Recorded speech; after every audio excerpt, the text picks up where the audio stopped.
எல்லாருக்கும் வணக்கம். கதைப்போமா with RJ. நம்மளோட சேனலில் வீரயுக நாயகன் வேல்பாரி சரித்திரத்தை நம்ம 20 நிமிஷமாக மொத்த புக்கையும் நம்ம கேட்டுட்டு இருக்கோம். நாங்கள் அடுத்த 20 நிமிஷத்தை இன்னைக்கு கேட்கலாம். பாரி 42.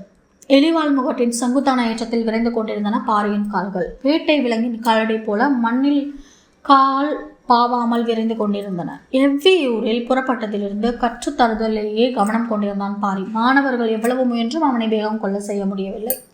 எரிவண்டை கொண்டு அவனது ஓட்டத்தை வேகப்படுத்தினான் முடிநாகன். கருங்கொண்டை வல்லூறு கொண்டு அதனை மட்டுப்படுத்தினான் பாரி. அதன் பின் அழுகுரல் பறவையின் குரல் கேட்டு ஏதோ ஆபத்து என உணர்ந்தான். ஆனால் இப்பொழுதோ அந்த ஆபத்து என்னவென்று கண்ணெதிரை பார்த்து விட்டான். தேக்கன் அடித்து தூக்கி வீசப்பட்டதை பார்த்த கணத்தை இப்பொழுது வரை நம்ப முடியவில்லை. அவர்களின் தாக்குதல் வேகத்தில் மாணவர்கள் காற்றில் பறந்தார்கள். பெருங்கூடைகளில் தெய்வ வாக்கு விலங்கை அள்ளி கொண்டு பரம்பின் காடுகளுக்குள் யாரோ ஓடிக்கொண்டிருக்கிறார்கள். கண் பார்ப்பதை நம்ப முடியாத கணத்தில் கால்களின் வேகம் கட்டுக்கடங்காமல் இருந்தது. அடர் காட்டுக்குள் மனித குரல் கேட்ட பொழுது பாரியின் ஐயம் தீர்ந்தது. இரத்த சிலந்தி இருக்கும் இக்காட்டுக்குள் தேக்கன் மட்டுமல்ல, பரம்பு மக்கள் யாரும் போக மாட்டார்கள். அதற்குள் மனித குரல் கேட்கிறது என்றால் வெளியிலிருந்து எவனோ உள்ளே நுழைந்திருக்கிறான். வந்தவன் ஒருவனாக இருந்தால் தேக்கன் நம்மை அழைத்து வர மாணவர்களை அனுப்பியிருக்க மாட்டான். அவர்கள் பல பேராக இருக்க வேண்டும் என்று நினைத்து கொண்டே குத்துக்கள் புடவை நோக்கி ஓடினான் பாரி. கருஞ்சிறக்காய் எடுத்த பின் ஆதிமலையின் முகட்டை அடைந்தான் தேக்கன். அடர் காட்டுக்குள் மாட்டியிருக்கும் எதிரிகள் எப்படியும் இத்திசையில் தான் வெளியேற வேண்டும். வெளியேறிய கணத்தில் மாணவர்கள் அவர்களின் முகம் பார்த்து கவனெறிய வேண்டும் என்று சொல்லி ஈட்டியை இறுக பிடித்து ஆயத்தமாக இருந்தான். ஆனால் தேக்கனின் அதிர்ச்சி அவர்கள் வெளிவந்த கணத்திலேயே தொடங்கியது. ஒருவனை தவிர மற்ற 4வரும் காட்டை விட்டு வெளியே வந்தனர். இரத்த சிலந்திகள் இருக்கும் காட்டை எப்படி இவர்கள் கடந்தார்கள் என்ற அதிர்ச்சி தேக்கனை சற்றே தாமதிக்க வைத்தது. காட்டை விட்டு வெளியேறிய கணத்தில் தாக்குதலை சந்திக்க வேண்டியிருக்கும் என்ற எதிர்பார்ப்போடு வந்த காலம் தேக்கன் ஈட்டி எரியும் முன் தனது வலைத்தடியை சுழற்றினான். கண்ணிமைக்கும் நேரத்தில் அது தேக்கனின் கழுத்துக்கு வந்தது. கவனமாய் அதனை தட்டிவிட்டு விலகினான். திசைக்கு ஒன்றாய் நின்ற மாணவர்கள் கவன் வீச தொடங்கிய அந்த காட்சிதான் தொலைவில் ஓடிக்கொண்டிருந்த பாரியின் பார்வையில் முதலில் பட்டது. அவர்கள் தேக்கனை தாக்கிய வேகத்தையும் மாணவர்கள் சுழற்றி வீசியதையும் பார்த்தபடியே வெறிகொண்டு ஓடி வந்தான் பாரி. மலைச்சரிவில் பாறைகள் உருண்டன. மடுவன் வீசிய கவனிலிருந்து பறந்த கருஞ்சுரைக்காய் ஒருவனின் முகத்தில் அடித்தெறிந்து கணத்தில் தான் அந்த இடத்தை அவர்கள் சூறையாடினார்கள். அடிப்பட்டவன் முகத்தை மூடியபடி கதறிக்கொண்டு பாறையில் மோதி மண்ணில் உருண்டான். பரம்பு நாட்டின் ஆசான் பகிரியை வேட்டையாடிய பெரு வீரன், எத்தனையோ மாணவர்களை காடறி அழைத்து சென்ற மாவீரர்களாக உருவாக்கியவன், தனி ஒருவனாக எவ்விலங்கினையும் வீழ்த்தும் ஆற்றல் கொண்ட தேக்கன் தனது முழு ஆற்றலையும் திரட்டி மோதினான். ஆனால் அவனது ஆற்றல் முழுவதும் தற்காத்து கொள்ளவே போதுமானதாக இருந்தது. சூழப்பட்ட எதிரிகளின் வலிமை ஒப்பிட முடியாததாக இருந்தது. அவர்களின் தாக்குதலை உள்வாங்கியபடி மனம் அவர்களின் திறனை கணித்து கொண்டிருந்தது. ஆனால் உடலோ தூக்கி வீசப்பட்டு கொண்டிருந்தது. பாரி இடம் வந்து சேர்ந்த பொழுது எல்லாம் முடிந்திருந்தது. கருவிழி ஒழுகி துடித்து கதறி கொண்டிருந்த ஒருவனின் முதுகில் இருந்த பெரும் கூடையை அறுத்து எடுத்தனர் மாணவர்கள். தேவ வாக்கு விலங்கின் அடங்காத கத்தலும் தூக்கி வீசப்பட்ட மாணவர்களின் வேதனை குரலும் கருவெளி கலங்கியவனின் கதறலும் எங்கும் எதிரொலித்துக் கொண்டிருந்தன. ஆதிமலையின் முகட்டை கடந்த அவர்கள் சிறிது தொலைவு போவதற்குள் முகட்டின் பின்புற சுனையில் பதுங்கியிருந்த 7 பேர் அவர்களுடன் இணைந்து கொண்டனர். அவர்களின் ஓட்டம் மர இடுக்குகளுக்குள் மறைந்தது. தாக்குதல் முடிந்ததும் வந்து சேர்ந்த பாரி கண்ணேரம் தாமதிக்காமல் துடித்து கிளம்பினான். கிளம்பிய வேகத்தில் அவனை இறுக பற்றி நிறுத்த முயன்றான் தேக்கன். தேக்கனின் செயலுக்கு காரணம் புரியாமல் பாரி திகைத்த பொழுது தேக்கனின் வாய் முணுமுணுத்தது. அவர்கள் பலர் நீ ஒருவனாக போக வேண்டாம். தேக்கனின் சொல் பாரியை நிலைக்குலைய செய்தது. பரம்பின் ஆசானா இப்படி பேசுவது? நான் ஒருவனா? இது எனது காடு. மரமும் செடியும் கொடியும் விலங்கும் இருக்கிற இக்காட்டில் நான் எப்படி தனியனாவேன்? பிடித்த கையை உதறி தள்ளிய பாரியின் ஆவேசம் பார்க்க முடியாத பெருஞ்சினம் கொண்டிருந்தது. ஓடினான் பாரி. காற்றதிர கண்ணில் வெறி கொண்டு ஓடினான். பரம்பு நாட்டின் தேவவாக்கு விலங்கை தூக்கி கொண்டு ஆதிமலையை ஒரு கூட்டம் கடந்து விட்டதென்ற உண்மையை கொன்று புதைக்க ஓடினான். எவ்விலங்கின் ஓட்டத்தையும் விஞ்சக்கூடியவன் வேல்பாரி. காட்டின் எத்தரையிலும் முழு வேகத்தோடு ஓடக்கூடிய விலங்கு எதுவும் இல்லை. ஒவ்வொரு விலங்குக்கும் ஓட்டம் உச்சம் கொள்ளும் இடமும் உண்டு, ஊனம் கொள்ளும் இடமும் உண்டு. எவ்வளவு வேகமாக பாய்ந்து வந்தாலும் கமரிப்புள் இருக்கும் காட்டில் வரிப்புலி காலடி எடுத்து வைக்காது. முக்கொற்றி கோரை முளைத்து கிடக்கும் தரையில் வேங்கை புலி கால் பதிக்காது. முசுறுப்புள் காட்டில் பாம்பு நகராது. வாட்கோரைக்குள் மான் ஓடாது. ஒவ்வொரு விலங்கின் ஓட்டத்துக்கும் நகர்வுக்குமான அடிப்படை முளைத்து கிடக்கும் செடி கொடிகளிலும் இருக்கிறது. பரம்பின் எந்த நிலத்திலும் எந்த புதரிலும் எந்த காட்டிலும் வேகம் குறையாமல் ஓடக்கூடியவன் வேள்பாரி. அவனது பாதத்தின் அகலமும் தோள்களின் வலிமையும் இணையற்றவை. பிடரி மயிர் சிலிர்க்க ஓடும் பாரியின் ஓட்டத்தை மறுத்து நிற்கும் உயிர் எதுவும் பரம்பு காட்டுக்குள் இதுவரை இல்லை. ஓடிக்கொண்டிருந்த எதிரிகள் எதிர் திசை காட்டை நோக்கி ஓடாமல் வலப்புற சரிவை நோக்கி இறங்க தொடங்கினர். யாராவது பின் தொடர்ந்து வந்தால் அவர்களை திசை மாற்றவே இத்தந்திரத்தை செய்தனர். அவர்கள் தங்களின் வழியை மாற்றிவிட்டனர் என்பதை சிறிது நேரத்திலே கண்டறிந்தான் பாரி. சிவப்பு மூக்கு ஆக்காட்டி வலப்புற ஓடையின் பக்கம் நெடுநேரம் குரல் கொடுத்து கொண்டிருந்தது. அவர்கள் அப்பக்கம் திரும்புவார்கள் என யாரும் எதிர்பார்க்க முடியாது. அத்திசை நோக்கி படுவேகமாக பாரி இறங்கினான். எலிவாள் முகட்டில் மோதல் நடந்த பொழுது 3 பேராக இருந்தவர்கள் இப்பொழுது எப்படி எண்ணற்றவர்களாக மாறினர். முகட்டின் கீழ்த்திசையில் ஏன் மறைந்திருக்க வேண்டும்? அப்படியென்றால் இன்னும் எத்தனை பேர் மறைந்துள்ளனர்? மனதில் வினாக்கள் அடுத்தடுத்து எழுந்து கொண்டிருந்த பொழுது அதற்கான விடையை கண்டறியும் முன்னே அடுத்த வினா எழுந்து வந்தது. எலிவாள் முகட்டை கடந்து கீழ்ப்புறம் இறங்கியவர்கள் அதற்குள் எப்படி முகட்டின் அடிவார ஓடையை அடைந்தார்கள்? தேக்கனிடம் சில சொற்களை பேச மட்டுமே நான் நேரம் செலவிட்டேன். ஆனால் அவர்கள் அதற்குள் ஓடைக்கு போய்விட்டார்கள் என்றால் அவர்களின் வேகம் நினைத்து பார்க்க முடியாதபடி இருக்கிறது. தேக்கனும் மாணவர்களும் இணைந்து தாக்குதல் தொடுத்த பின் வேகத்தை இன்னும் கூட்டியுள்ளனர். என்ன கூட்டினாலும் என்ன, அவர்கள் பரம்பின் காட்டுக்குள் தானே ஓடிக்கொண்டிருக்கின்றனர். பாரியின் மனம் எதிரிகளை புரிந்து கொள்ளவும் அவர்களின் வேகத்தை கணிக்கவும் தனது தாக்குதலுக்கான முறையை உருவாக்கவும் முயன்று கொண்டிருந்த பொழுது அவனது கால்கள் ஏறக்குறைய பறந்து கொண்டிருந்தன. கீழ்த்திசை ஓடையை அவன் அடைந்தான். காட்டோடையில் நீர் பெருகி ஓடுகியது. ஓட்டத்தின் வேகம் முழுமையாக அருந்தது. ஓடையை நீந்தி கடந்தான். அவர்கள் வெகு நேரத்துக்கு முன்னமே ஓடையின் மறுக்கரைக்கு போய்விட்டனர். அது அடர் மரங்களற்ற காடு. புல் மேவிய 2 குன்றுகளை கொண்டது. ஓடுவதற்கு ஏற்ற நிலவாக்கு. பாரி கரையேறும் முன்னே அவர்கள் கண் பார்வையில் இருந்து மறைந்து விட்டனர். எதிரிகளின் ஆற்றல் ஓட்டத்தில் இருக்கிறது. அழந்த மரங்களுக்கிடையிலே இவ்வளவு வேகமாக ஓடக்கூடியவர்கள் புதர்களற்ற நிலப்பரப்பில் இன்னும் நிறைவு கொள்வர். அதுவும் தங்களை பரம்பினர் கண்டறிந்து விட்டனர் என்பதால் கட்டுக்கடங்காத வேகம் கொள்வர். அதனை தடுக்க என்ன வழி என்று சிந்தித்தபடியே கரையில் அடர்ந்து கிடக்கும் காட்டு மரங்களுக்கிடையே புகுந்து வெளியேறினான். வெளியேறிய இடத்தில் முடிச்சிட்டு கிடந்த பெருவேர்களை தாவி கடந்த பொழுது அவன் கண்ணில் பட்டதொரு செடி. சட்டன ஓட்டத்தை நிறுத்தி பெரு முடிச்சுகளை நோக்கி திரும்பினான். மர வேர்களின் கீழ்ப்பக்கம் முளைத்து கிடந்ததை பார்த்ததும் மனதில் ஆழத்துக்குள் இருந்த சிறு மகிழ்ச்சி மேலேறி வரத் தொடங்கியது. மரவேர்களின் இடப்புறம் அணுவள்ளி பூண்டு விளைந்து கிடந்தது. சற்றே நின்று மூச்சு வாங்கினான். அதன் இலைகளை எடுத்து உண்போமா வேண்டாமா என முடிவெடுக்க சிறிது தயங்கினான். அணுவள்ளி பூண்டின் இலை மனிதனை மூர்க்கம் கொள்ள வைக்கும். இரத்த ஓட்டத்தை கூட்டி வெளியேற்றும். உடலுக்குள் இருக்கும் ஆற்றலின் விசையை பெருந்தி என கிளர்த்திவிடும். அவனுக்கு சிந்தனை என்னவாக இருக்கிறதோ அதனை நோக்கி பெருவேகத்தில் உடலை ஏவும். எனவே அதனை உட்கொள்வதில் மிக கவனம் தேவை. ஏற்கனவே உடல் எங்கும் வெறி கூடி கிடந்த பாரி சற்றே சிந்தித்து ஒரு சில இலைகளை வாயில் போட்டுக்கொள்வோம் என நினைத்து அதன் ஒரு தண்டினை இழுத்தான். மொத்த செடியும் கையோடு வந்தது. எண்ணத்தின் வேகம் அப்படி இருக்கிறது என்பதை உணர முடிந்தது. ஓரிரு இலைகளை மட்டும் பறித்து வாயில் போட முனைந்தான். அப்பொழுது அருகில் இருந்த பாறையின் பின்புறம் மூச்சிறைக்கும் சிற்றோசை கேட்டது. ஏதோ ஒன்று இலை பாறுகிறது என நினைத்தான். ஆனால் ஓசையின் தன்மை சற்று மாறுபட்டிருந்தது. என்னவென பார்க்க பாறையின் பின்புறம் தலையை நீட்டினான். அங்கு சுண்டா பூனைகள் 2 கலவி கொண்டிருந்தன. உச்ச நிலையில் இயங்கிக் கொண்டிருந்த அவற்றின் கண்களை பாறையின் கண்கள் கூர்ந்து பார்த்து கொண்டிருந்தன. பன்றி பல்லினை போல் நீண்டு வளைந்த அவற்றின் பற்கள் வெளி தெரிய மூர்க்கமேறி சினந்து கொண்டிருந்தன. பார்த்தபடி அணுவல்லு பூண்டின் இலைகளை ஒவ்வொன்றாய் மென்று கொண்டிருந்தான். ஆண் பூனையின் மூக்கில் முனையில் இருந்த துடிப்பும் ஆவேசமும் பாரியின் முகத்திலும் இருந்தன.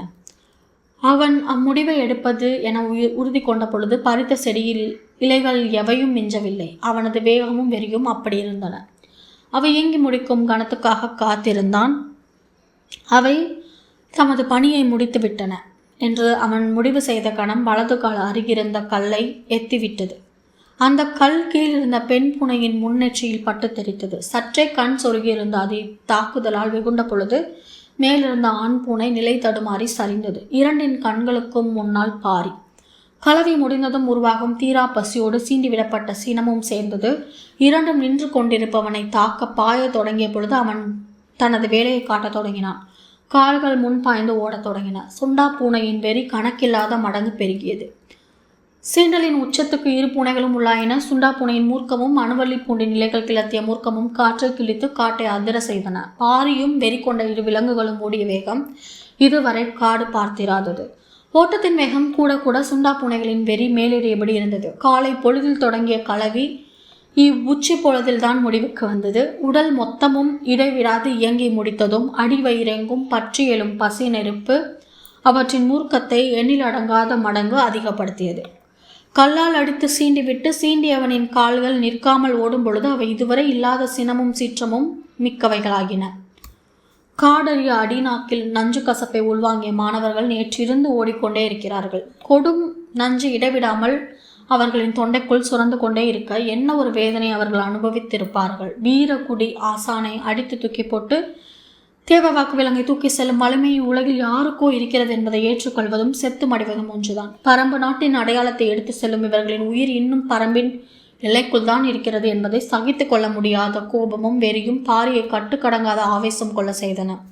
ஓட்டத்தின் வேகத்தை சரிந்து கிடக்கும் நிலமும் படர்ந்து கிடக்கும் செடி கொடிகளும் முடிவு செய்கின்றன. சுண்டா பூனைகளின் முதுகெலும்பு வில்லை போல வளைந்து நீல 4 கால் பாய்ச்சலில் ஓடி வந்து கொண்டிருந்த பொழுதும் அவற்றால் நெருங்க முடியாத வேகம் கொண்டு பாரி ஓடுவதற்கு காரணம் கண்ணுக்கு முன்னால் ஓடும் எதிரிகளும் கண் தெரியாத வெறியை உருவாக்கிய அணுவலி பூண்டுமே. விலங்குகள் தங்களின் இறை நழுவி போகும் காலம் நீளுகையில் இயல்பிலே பல மடங்கு ஆவேசத்தை அடைகின்றன. சுண்டா பூனைகள் இவ்வளவு வேகம் கொள்வதற்கு அதுதான் காரணம். பாரி அவற்றை விட வேகமெடுத்து ஓடிக்கொண்டிருப்பதற்கும் அதுதான் காரணம். இப்பொழுது அவனது மனமும் செயலும் விலங்கினும் கொடும் சினம் கொண்டிருந்தன. அதையும் கடந்து ஒருவேளை சுண்டா பூனைகள் அவன் மீது பாயுமே ஆனால் இடுப்பில் இருக்கும் 2 கத்திகளும் அவற்றின் கீழ் தொண்டையில் இறங்க ஆயத்தமாகத்தான் இருந்தன. ஆனால் பாரி அதனை செய்யப்போவதில்லை. ஏனென்றால் விரட்டி வரும் 2ம் அவனுடைய இறை அல்ல, ஆயுதங்கள். காமத்தில் ஏறிய வேகம் குறையாமல் அவற்றை இழுத்து வந்து கொண்டிருப்பதற்கு காரணம் அதே வேகத்தோடு வேட்டையில் இறங்குவதற்காகத்தான். சுருள்வாள் கொண்ட சுண்டா பூனையின் பன்றி பற்களும் நீள்வளைவு நகங்களும் பரம்பின் தரப்புக்காக களமிறங்கப் போகின்றன. தீராத காமம் தீரும் பொழுது கிடைக்க வேண்டிய உணவுக்கான விருந்துக்கு அழைத்து சென்றான் வேல்பாரி. இதோ விருந்து மிக அருகில் வந்துவிட்டது. அவன் அழைத்து வரும் விருந்தாளிகள் அதனை விட அருகில் வந்துவிட்டன.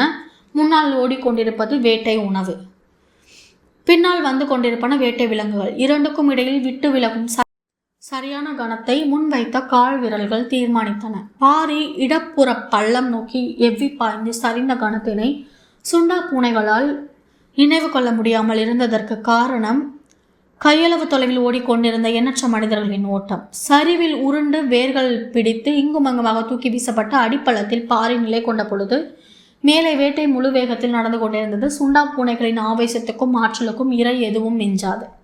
கதறலும் தாக்குதலும் உச்சத்தில் நிகழ்ந்தன. எதிரிகள் என்னவென்றே கணிக்க முடியாத பொழுது நிகழ்ந்த தாக்குதல் இது. ஓசைகள் காற்றை கிழித்து கொண்டிருந்தன. உயிர் போகும் கதறலும் ஆவேசம் கொண்ட கூக்குரலும் எங்கும் எதிரொலித்தன. எத்தகைய ஆயுதத்தை கொண்டு தாக்கினாலும் இவ்வளவு வலிமை கொண்ட எதிரிகளின் கூட்டத்தை தனியொருவன் அழிப்பது எளிதன்று. பாரி கூட்டத்தை அழிக்க காட்டின் வலிமை மிகுந்த ஆயுதத்தை ஏவியுள்ளான். எந்த ஒரு எதிரியாலும் நினைத்து பார்க்க முடியாத தாக்குதலாக இது இருக்கப் போகிறது. சுண்டா பூனையின் முன் வளைந்த பன்றி பல்லும் முனை நீண்ட அதன் கால் நகங்களும் ஓடிக்கொண்டிருப்பவர்களின் மேலே ஒரு முறை பட்டார் போதும் அதன் பின் அவன் கொட்டும் குருதிக்கு அளவே ஏதும் இருக்காது. அதுவும் பழக்கப்படுத்தவே முடியாத காட்டு விலங்குகளை வைத்து நிகழ்த்தும் தாக்குதலை எதிர்கொண்டு மீள்வது எளிதல்ல. வேட்டை நாயை தவிர வேறு எந்த விலங்கையும் மனிதனை நோக்கி ஏவ முடியாது. அதுவும் இப்பயங்கர விலங்கை எப்படி ஏவினார்கள் என்று திகைப்பு அடங்கும் முன் அவர்களின் உயிர் மூச்சு அடங்கியிருக்கும். பாறையின் மேற்புறத்தில் கேட்டுக்கொண்டிருந்த பேரோசை கொஞ்சம் கொஞ்சமாக குறைய தொடங்கியது. வேட்டை முடிவுக்கு வந்ததை எழும் ஓசைகள் சொல்லின. பாரி மேலேறி வர முடிவெடுத்தான். குருதி மிதக்கும் குளம் போல இருக்கும் அந்த இடத்தை காண திண்டுகளையும் வேர்களையும் பிடித்து மேலேறி வந்தான். ஒரு போர்க்களத்தின் உள்ளங்கையைப் போல் அவ்விடம் இருந்தது. இங்கும் அங்குமாக பலரும் சிதறி கிடந்தனர். அருகில் குடல் சரிந்து ஒரு சுண்டா பூனை கிடந்தது. இன்னொன்று தப்பியோடி இருக்க வேண்டும். ஒரு கூடையை கடித்து இழுத்துள்ளதால் அதிலிருந்து தேவவாக்கு விலங்குகள் வெளியில் சிதறி இருக்கின்றன. அவற்றை தப்பியோடிய பூனை விழுங்கி முடித்திருக்க வேண்டும். குருதி களம்பிட்டு பார்வையை நகர்த்தி அடுத்த குன்றை பார்த்தான் பாரி. தப்பித்த மூவர் சற்று தொலைவில் நடுமலையின் விளிம்பை நோக்கி ஓடிக்கொண்டிருந்தார்கள். மூவரின் தோள்களிலும் கூடைகள் இருந்தன. ஆவேசம் கொண்ட சுண்டா பூனைகளின் தாக்குதலையும் மிஞ்சி ஓடும் மூவரை பாரியின் கண்கள் வியப்புற்று பார்த்தன. 7 பேரை பலி கொடுத்தாலும் தூக்கிய 3 கூடைகளை விட்டுவிடாமல் அவர்கள் ஓடிக்கொண்டிருக்கின்றனர். பாரி மீண்டும் ஓடத் தொடங்கினான். எதிரிகளின் ஆற்றல் நம்ப முடியாதபடி இருந்தது. இவ்வளவு தாக்குதலுக்கு பின்பும் அவர்களின் வேகம் குறையாமல் இருந்ததை அவன் கண்கள் கணித்து கொண்டிருந்தன. உடன் வந்தவர்களில் பெரும்பான்மையானோரின் மரணம் அவர்களின் வேகத்தை சிறிதும் தளர்த்தவில்லை. அவர்களின் உடலும் மனமும் எதனையும் பொருட்படுத்தாத வேகம் கொண்டிருக்கின்றன என்று அவனுக்கு தோன்றியது. மீண்டும் அவன் ஓடத் தொடங்கினான். நடுமலையின் உச்சிக்கு வந்தான். அவன் கண்ணுக்கு முன்னால் தேவவாக்கு விலங்கை எடுத்துக்கொண்டு மூவர் நடுமலையின் முகட்டை கடந்திருந்தனர். அவர்கள் கீழிறங்கிய இடம் மனிதனால் சற்றும் நகர முடியாத பெரும் மலை பள்ளத்தாக்கு. இதில் மிக மிக கவனமாகவே கால்களை நகர்த்த முடியும். வேர்களையும் பாறை இடுக்குகளையும் பிடித்தபடியே இறங்க வேண்டும். இப்பகுதி முழுவதும் இப்படித்தான். பொழுது மங்கத் தொடங்கிய நேரம் அவர்கள் பாறைகளின் இந்த இடுக்குகளின் வழியே கவனமாக இறங்கிக் கொண்டிருந்தனர். பொருத்தமான இடத்தில் நின்று அவர்களை கவனிக்க தொடங்கினான். இப்பொழுது அவர்கள் 3 பேராக இல்லை, நிறைய தலைகள் தெரிந்தன. பாறையின் இடுக்குகளில் காத்திருந்தவர்கள் மீண்டும் இணைந்து விட்டனர் என்பது புரிந்தது. மூச்சிறைத்தபடி பார்த்து கொண்டிருந்தான். கண்களுக்கு முன்னால் வேட்டை தப்பித்து போய் கொண்டிருந்தது. சுண்டா பூனைகளை வீழ்த்திவிட்டு தப்பிப்போகும் மனிதர்களை அவனது கண்கள் முதன்முறையாக பார்த்தன. தாவி குதித்து அவர்களை விரட்டி செல்ல உடல் துடித்த பொழுது மனம் சூழலை புரிந்து கொள்ள போராடியது. அடங்காத ஆவேசத்தோடு சற்றே பின்னால் திரும்பினான். ஆதிமலையின் எலிவால் முகட்டிற்கு நேரே சென்றி புகை மேலிருந்து உச்சி வரை போய் கொண்டிருந்தது. பரம்பின் ஆசான் உதவி கேட்டு புகை போட்டிருக்கிறான் என்பது புரிந்தது. ஆசான் புகை போட்டு நீண்ட நேரமாகியுள்ளது. எதிர் திசையில் ஓடிக்கொண்டிருந்ததால் பாரியின் கண்களுக்கு அது தெரியவில்லை. இப்பொழுதுதான் பார்த்தான். பாரி அவர்களை விரட்டத் தொடங்கிய உடனே சென்றி புகை போட்டு விட்டான் தேக்கன். ஆதிமலையின் 2வது 3வது குன்று பகுதிகளில் பெரும் பரப்பளவில் ஊர்களே கிடையாது. இரத்த சிலந்தி காடாதலால் மனிதர்களும் வேட்டைக்கோ மற்றவைகளுக்கோ பக்கம் வரமாட்டார்கள். எனவே புகை பார்த்து வருவதாக இருந்தால் மிக தொலைவில் இருந்துதான் வர வேண்டும். ஆனால் மழைக்காலம் ஆதலால் மேகங்கள் கீழ் இறங்காமல் இருந்தால்தான் புகை உச்சிக்கு போனாலும் மனிதர்களால் கண்டறிந்து வர முடியும். தேக்கன் புகை போட்டு பாதி நாள் கடக்கப் போகிறது. யாரும் வரவில்லை. கடுமையான தாக்குதலுக்கு உள்ளானதால் மாணவர்கள் கொடும் வேதனையில் இருந்தார்கள். பொழுது மறைய சிறிது நேரமே இருந்தது. அடுத்து என்ன செய்யலாம் என்பதை புகை பார்த்து வருகிற ஆளை வைத்துதான் முடிவு செய்ய வேண்டும். 2-3 திட்டங்களோடு தேக்கன் காத்திருந்தான். மடுவன் தொலைவில் கை நீட்டி காண்பித்தான். யாரோ வருவது தெரிந்தது. தேக்கன் உற்று பார்த்தான். வந்து நின்றது வேட்டூர் பழையனும் 2 வீரர்களும். ஆதிமலையின் புலிவால் குகையில் தங்கியவன் காலை நேரங்களுக்கு புறப்பட்டிருக்கிறான். 2ஆம் குன்று தாண்டும் பொழுது பார்த்திருக்கிறான். இரத்த சிலந்தி காட்டு பகுதியிலிருந்து சென்று புகை ஏற்றப்பட்டுள்ளது. மிக தொலைவில் புகை இழந்துள்ளது. ஆனால் இப்பகுதி காட்டுக்குள் வேறு யாரும் இருக்கப் போவதில்லை. எனவே உதவிக்கு நாம் தான் இங்கிருந்து போக வேண்டும் என்று நினைத்து வீரர்களோடு நாள் முழுவதும் நடந்து வந்து சேர்ந்தான். வேட்டூர் பழையனுக்கு நடந்ததை தேக்கன் விளக்கினான். தாக்குதலுக்கு உள்ளான மாணவர்கள் வலியாலும் கசப்பின் கொடுமை தாங்காமலும் துடித்து கிடந்தார்கள். கருவிழி உருகி வழிந்தவன் உருண்டு பெரும் பள்ளத்தில் வீழ்ந்ததில் மயக்க நிலையை அடைந்தான். வேட்டூர் பழையனுக்கு பார்க்கும் காட்சி, கேட்கும் கதை எதையும் நம்ப முடியாமல் இருந்தது. தேக்கன் விழுந்து உருண்டதில் இடுப்பின் பின்பகுதியில் பெரும் ஈக்கி குத்தி உள் சொருகி இருந்தது. ஈக்கியை எடுத்துவிட சொன்னான். பழையன் கவனமாக அதனை பிடித்து வெளியே இழுத்தான். ஆவென கத்திய தேக்கனின் குரல் துண்டிக்கப்பட்டதைப் போல பாதியில் ஒளியற்று நின்றது. அவனது கண்கள் எதிரில் பார்த்த காட்சியே அதற்கு காரணம். எதிரில் நடுமலையின் உச்சியில் சென்றி புகை மேலேறி கொண்டிருந்தது. தேக்கனின் கண்கள் அகல திறந்தபடி இருந்தன. மேலும் புகை பார்த்து வாய் மட்டும் முணுமுணுத்தது. அது பாரி. ஒரு நாளில் பரம்பின் ஆசானும் பரம்பின் தலைவனும் சென்றி புகை போடும் நாளும் வந்தது. இதோட பரம்பு மலையின் நாயகன், இயற்கையின் நண்பன் வேல்பாரியோட நம்ம பண்ணிகிட்ருக்கிற பயணத்தை, இன்னைக்கான பயணத்தை இதோடு நம்ம முடிச்சுக்கலாம். நாளைக்கு மேற்கொண்டு ஆரம்பிக்கலாம். இந்த பதிவு உங்களுக்கு பயனுள்ளதாக இருந்துச்சுன்னா கதைப்போமா வித் ஆர்ஜி சேனலை லைக் பண்ணுங்கள், ஷேர் பண்ணுங்கள், கமெண்ட் பண்ணுங்கள், கண்டிப்பாக சப்ஸ்கிரைப் பண்ணுங்கள். தேங்க்யூ.